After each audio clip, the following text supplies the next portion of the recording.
जी तो बच्चों, कैसे हैं आप? ठीक ठाक हैं? अभी मैं देख रहा हूँ बच्चे पेपर देकर बाहर आ रहे हैं, कुछ परेशान हैं, कुछ बिल्कुल गवाची गांव की तरफ फिर रहे हैं।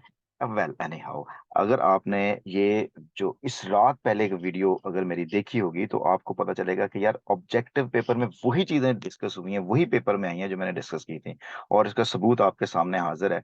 और देखिए, अभी पेपर कुछ बच्चे कर रहे हैं, और अल्लाह ताला की तौफीक से इस हम काबिल हैं कि हम आप तक ये पेपर पहुंचा सकें, और आपका जब सेकंड इवनिंग का पेपर होने से शुरू होने से पहले पहले आप इसको वीडियो को देख सकते हैं। तो देखते हैं, ये आपका पेपर आया, और पेपर में देखिएगा, पहले ऑब्जेक्टिव चेक करें, बिल्कुल वही चीजें आपको डिस्कस की मैंने। A camera, a dash camera yesterday, yesterday marker होता है पास्ट का, अगो यस्टरडे पास्ट का मार्कर है। इसका मतलब ये है कि आपने second form of verb use करनी है। बाय आ नहीं सकता, बॉट सेकंड फॉर्म बिल्कुल है, हैज बॉट परफेक्ट होता है, और विल बाय नहीं होगा, आंसर हमारा बीटा ऑप्शन होगा। You got it? अब देखें, she dash before the party begin, देखें ये बिफोर आफ्टर के साथ एक वर्ड आया हुआ है, द पार्टी बिगेन, ये बिगेन पास्ट टेंस का मार्कर है। इसका मतलब है कि शी वाले यहाँ पे जो वर्ब आएगा वो या तो पास्ट कंटिन्यूस होगा या पास्ट परफेक्ट होगा। तो शी लिविंग इसलिए नहीं होगा कि इसमें इज एम नहीं लगा हुआ, ये तो गलत गलत हो गया। She left before the party बिल्कुल हो सकता है, अब पास्ट भी हो सकता है, ये लीव भी नहीं हो सकता। अब हमारे दो ऑप्शन बच गए, एक लेफ्ट है और एक हैड लेफ्ट है, ये दोनों ही पॉसिबल हैं। लेकिन हम ये करते हैं कि जब उसने कहा बिफोर द पार्टी, इससे पहले के पार्टी शुरू होती, वो पहले ही जा चुकी थी, जो काम हो चुका होता है पास्ट में, हम उसको पास्ट परफेक्ट कहते हैं। तो हमारा डेल्टा ऑप्शन करेक्ट होगा। ठीक है, कॉम्बिनेशन टेंसेस हमने ये पढ़े हुए हैं। इसके बाद they dash their work by, by tomorrow, tomorrow future है, लेकिन बाय लगा हो तो फ्यूचर परफेक्ट के साथ होगा। तो देखो, कंप्लीट तो फ्यूचर नहीं है, कंप्लीटिंग भी फ्यूचर नहीं है, विल हैव कंप्लीटेड यही एक फ्यूचर है, बाकी ये भी फ्यूचर नहीं है, तो हमारा चार्ली ऑप्शन होगा। ठीक है, इसके बाद फोर में द हैन इज। अब देखिए, जब भी is am are was verb लगता है, इज एम आर वॉज, उसके बाद वर्ब के साथ हम आईएनजी लगाते हैं या थर्ड फॉर्म लगाते हैं। ठीक है, तो अब हमारे पास ले ना सेकंड थर्ड फॉर्म नहीं है, लेज तो बिल्कुल भी नहीं आ सकता, इज लेज तो होता ही नहीं है। इज लेइंग बिल्कुल ठीक है, अंडे देने को कहते हैं। और इज लेड एग्स, तो ये नहीं बात बनेगी कि मतलब ये तो पैसिव वॉइस बन जाएगा, तो बात ही नहीं बनती। तो अंडे दे रही है, इज लेइंग एग्स के साथ होगा, और ये लेइंग ट्रांसिटिव है क्योंकि उसके अंदर बताया वो क्या चीज दे रही है, वो अंडे दे रही है, इसलिए चार्ली ऑप्शन होगा। ठीक है जी। इसके बाद है यू डैश अबाउट, बेटा डेली जब भी आता है, डेली रेगुलरली प्रेजेंट सिंपल का मार्कर होता है, तो यू टेक बिल्कुल ठीक हो सकता है, टुक नहीं होगा, टेक्स यू के साथ आ ही नहीं सकता, टेकन बिल्कुल नहीं आ सकता, एल्फ ऑप्शन करेक्ट हुआ। ठीक है, नेटिव के स्पेलिंग NATIVE होते हैं, ये बीटा होगा। प्रोक्लेम, प्रोक्लेम ऐलान करना, PROCLAIM, देखिए कहाँ पे PROCLAIM, आपको ये अल्फा में मिल रहा है। इसके बाद पैरालस, डेंजरस, PERILOUS, ये डेल्टा ऑप्शन में ठीक बन रहा है और कहीं भी नहीं आ रहा। ठीक है, इसके बाद ईगर, शौकीन होना, EAGER कहाँ पे आ रहा है, ये चार्ली ऑप्शन बन रहा है आपका। ठीक है जी। इसके बाद ग्ली का मतलब हैप्पीनेस होता है, ये हम अगली पेज पे देख लेते हैं। जी, ग्ली का मतलब हैप्पीनेस होता है, चार्ली होगा। इंटीरियर का मतलब अंदरूनी साइड पे होगा, तो अंदरूनी साइड जो है वो इन साइड को कहते हैं। राइप का मतलब पुख्ता, पक जाना, तो इसके लिए मेच्योर होगा। अनरेडी नहीं होगा, अनसुटेबल नहीं होगा, फुली अल्फा ऑप्शन हुआ। इमेंस का मतलब होता है ह्यूज, बिग, लार्ज, ये अल्फा ऑप्शन होगा। और एरेडिकेट में जड़ से उगाड़ देना, रिमूव कर देना, ये बीटा ऑप्शन में लिखा हुआ है। और द डॉग सैट हिज, अब देखें जी, ये ग्रामर वाला पोर्शन है, use proper preposition in the blank. The dog dash his master, dog अपने मास्टर के साथ बैठा हुआ था। अलोंग रोड के साथ साथ चलने को कहते हैं। अक्रॉस परली तरफ होता है, बिसाइड साथ होता है, ओवर तो मास्टर के ऊपर थोड़ी बैठा हुआ था, तो बिसाइड चार्ली ऑप्शन होगा। ही इज फॉन्ड ऑफ, बेटा ये ऑफ एक प्रेपोजिशन के बाद आने वाला दुनिया का हर वर्ड नाउन होता है। ठीक है, तो कुक असल में वर्ब है, लेकिन वर्ब प्लस आईएनजी है, जेरेंड याज बना, जेरेंड बना, प्रेजेंट पार्टिसिपल जब नाउन के तौर पे बनता है तो वो जेरेंड होता है। तो ये हमारा एक जेरेंड है, तो अंडरलाइन वर्ड इज जेरेंड होगा। ये पास्ट पार्टिसिपल नहीं है, प्रेजेंट पार्टिसिपल बिल्कुल है, बिल्कुल है प्रेजेंट, लेकिन ये प्रेजेंट पार्टिसिपल का रोल एज ए नाउन के तौर पर आ रहा है, लिहाजा हम जेरेंड कहेंगे। इन्फिनिटिव जो है ना वर्ब की बेस फॉर्म को कहते हैं, तो ये हमारा आंसर होगा। ये अगर आपने कल वीडियो सुनी है तो हमने डिटेल से डिस्कस किया है प्रेजेंट पार्टिसिपल जेरेंड कब बनता है। ठीक है, तो she faced every calamity of life with, बेटा जी विद प्रेपोजिशन के बाद आने वाला दुनिया का हर वर्ड नाउन होता है, लेकिन पेशेंस जो है वो एक ऐसा नाउन है जो एब्स्ट्रैक्ट है, तो कलेक्टिव नहीं है, काउंटेबल नहीं है, जेरेंड नहीं है, तो ये बीटा ऑप्शन होगा। अच्छा, I am glad that you like it. अब देखेंगे दैट यू लाइक इट एक क्लॉज है, क्योंकि यू सब्जेक्ट है, लाइक वर्ब है। अब अगर ये क्लॉज है तो ये क्लॉज किस चीज की क्लॉज है? क्या ये कंडीशन दे रही है कि वो नई शर्ट नहीं है? क्या प्लेस बता रही है कि किस जगह पे खुश होता है? या टाइम बता रहा है कब खुश होता है, जब अम्मा पैसे देती है तब खुशी होती है? या ये रीजन बता रहा है कि वाई? तो ये रीजन है, एडवर्ब क्लॉज ऑफ रीजन। ठीक है, इसलिए how hot is the day ये एक्सक्लेमेटरी सेंटेंस है, Charlie option. I hope so कि आपके सेंटेंस ठीक होंगे, मुझे आपने प्लीज जरूर बताइएगा। ठीक है, सब्जेक्टिव पेपर जल्दी से देख लें। ये सब्जेक्टिव पेपर में भाई साहब ने क्या कुछ दिया हुआ है। इसमें दिया हुआ answer 5 question. What was first revolution? पहले वही क्या थी? What are the qualities of patriot? Patriot की क्या खूबियां होती हैं? What happens when media is allowed to play its role unchecked? क्या हो कि अगर मीडिया को खुली छुट्टी दे दी जाए? How can become strong nation? हम स्ट्रॉन्ग नेशन कैसे बन सकते हैं? How did why did nurse ask her sister to come and talk to us? क्या कहा था कि वो आए और उसको बात करे? और what are the effects of the drug addiction के क्या असरात हो सकते हैं? or why is noise dangerous of human health? और why was Hazrat Abu कुहाफा worried? किस बात पे worried थे? ये क्वेश्चन हमने डिस्कस किया हुआ था। ठीक है जी। चलें जी, इसके बाद है ट्रांसलेट फॉलो में। It would not be wrong to say that, ये गलत नहीं होगा कहना कि media is a worst vigilant institution that keeps an eye on every segment of the society. Is the worst नहीं, is the most vigilant institution. ये सबसे ज्यादा चौकन्ना चौकस रहने वाला इदारा है, जो कि क्या करता है कि माशरे के कई हिस्सों पर, हर हिस्से पर नजर रखता है।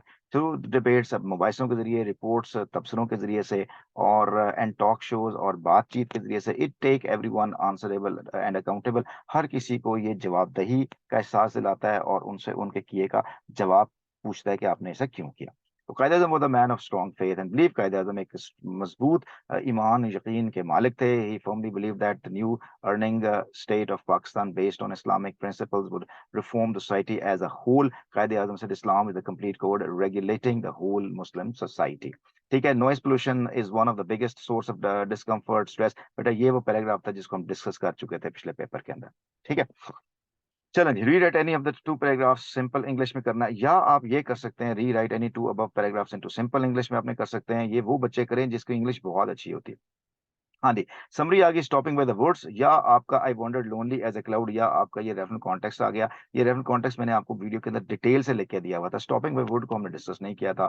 ठीक है, तो अगर आप दोनों में से कोई एक किया चाहिए तो आप ये लिख सकते थे, ये वाला I wandered lonely as a cloud वाला, डैफोडिल्स वाला। ठीक है, ये you identify the following words phrases idioms and sentence. Prosperity खुशहाली कहते हैं, everybody wants to have a prosperous life, या prosperity is the thing we need most of the time. और मैड विद एंगर, गुस्से से पागल हो जाना। जब आप घर पेपर देख कर गए तो अम्मा ने पूछा पेपर कैसा हुआ, आपने कहा अच्छा नहीं हुआ, तो she was mad with anger. तो इम्प्रेसिव का मतलब I did my paper impressively, my paper was impressive. Fall up शिकार हो जाना, और मैं जनाबी सुस्ती का शिकार हो गया। डेलीगेशन वफद को कहते हैं। पास थ्रू का मतलब गुजर जाने को कहते हैं। इन्वेजन हमले को कहते हैं। और स्पेशियस का मतलब कुशादे को कहते हैं। कुशादा बहुत ज्यादा होना, वसी होना, वसअत। Write a letter to your brother about the importance of the study of science subjects. Science subjects की importance के ऊपर आपने खत लिखना था।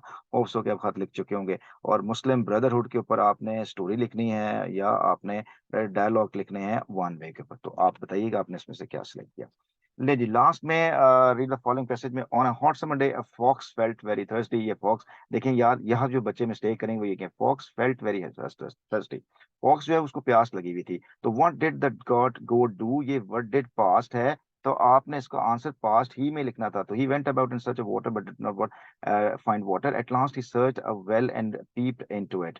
तो unfortunately, he slipped and fell into the well. A goat happened to pass by the well and looked into it. तो यहाँ पे what did fox say in what did God do? तो उसने क्या कहेंगे, तो God, the goat ने क्या किया? Goat passed by the well and goat आएगा, goat looked into it, looked into the well, ये इसका आंसर है। looked into past में आपने आंसर करना था। और what did the fox say in reply? तो fox ने रिप्लाई में क्या कहा? तो the fox said के साथ आपने लिखना था। और what happened to the thirsty fox? thirsty fox के साथ क्या हुआ? वो आप इसका आंसर जरी बात है, डिटेल से आपने दिया ही होगा, आप यहाँ पे करने की जरूरत नहीं है ऐसी। अच्छा जी, हम रोज अखबार पढ़ते हैं। वी, ये प्रेजेंट सिंपल टेंस है। We read newspaper daily. बूंदाबांदी हो रही है, present continuous. It is drizzling. और हमने दावत कबूल कर ली है, एक्सेप्ट कर ली। वी हैव एक्सेप्टेड प्रपोजल या इनविटेशन। पुलिस उसे रंगे हाथों नहीं पकड़ा है। तो पुलिस के साथ आपने हमेशा द पुलिस हैड के साथ अगर नहीं पकड़ा है, have, the police have not caught him red handed.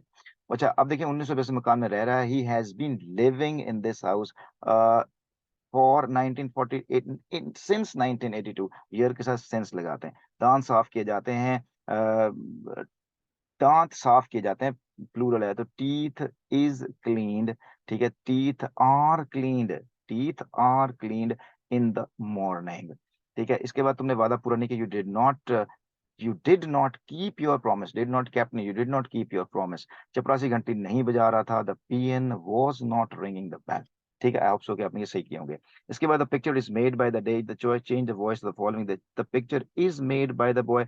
Already passive voice है क्योंकि इज़ लगा हुआ है, वर्ब की थर्ड फॉर्म है, तो हम कहेंगे the boy makes the picture. Makes इसलिए लगाएँगे क्योंकि ये प्रेज़ेंट सिंपल है, मेक्स के साथ आएगा। इसे the there are buying this house, तो ये प्रेज़ेंट कंटीन्यूअस है, दिस हाउस पहले आ जाएगा। दिस हाउस, अब ये सिंगुलर है तो इज़ आ जाएगा। वर्ब की बाय की थर्ड फॉर्म बॉट होगी। This house is bought, this house is bought by them के साथ आ जाएगा। इसके बाद dog has not been eaten by her, again passive voice है, तो the dog has not present perfect है, तो ये शी पहले आ जाएगा। She, the dog has not been beaten by her, dog से वो नहीं काटेगी तो she has not beaten. The dog has not been beaten by her, तो she has not beaten the dog. उसने डॉग को बीट नहीं किया। She has not beaten the dog. Why is he mending the chair? वो chair को क्यों दुरुस्त कर रही है? तो व्हाई पहले आ जाएगा और इज़ मेंडिंग कंटीन्यूअस है, तो is the chair why is the chair being मेंडेड मेंडेड by him, ठीक है? He will give you a box of chocolate, तो ये मुझे कल किसी ने भेजा था सेंटेंस कि मुझे इसकी पैसिवाइज़ करके दे दें। मतलब ये पेपर देखे ना कहीं न कहीं तो आउट हुआ। तो he will give you a box of chocolate, तो ए बॉक्स ऑफ चॉकलेट पहले आएगा। A box of chocolates, will give है तो विल बी गिवन आ जाएगा। Be given will be given by him, इस तरह से ठीक होगा। ठीक है जी। नहीं बच्चों, आई होप सो कि आपका पेपर अच्छा हुआ होगा। जहाँ कहीं मसला है ज़रूर बताइएगा मुझे और जुड़े रहिए ताकि अभी आपने 9th से 10th में भी जाना है और इसी तरह से आपको हर तरह से आपको सहूलियत मिलती रहेंगी। Please give me your feedback, ठीक है? टेक केयर जी, अपना बहुत सा ख्याल रखिएगा। इंशाल्लाह मिलते हैं इसी तरह से और अच्छी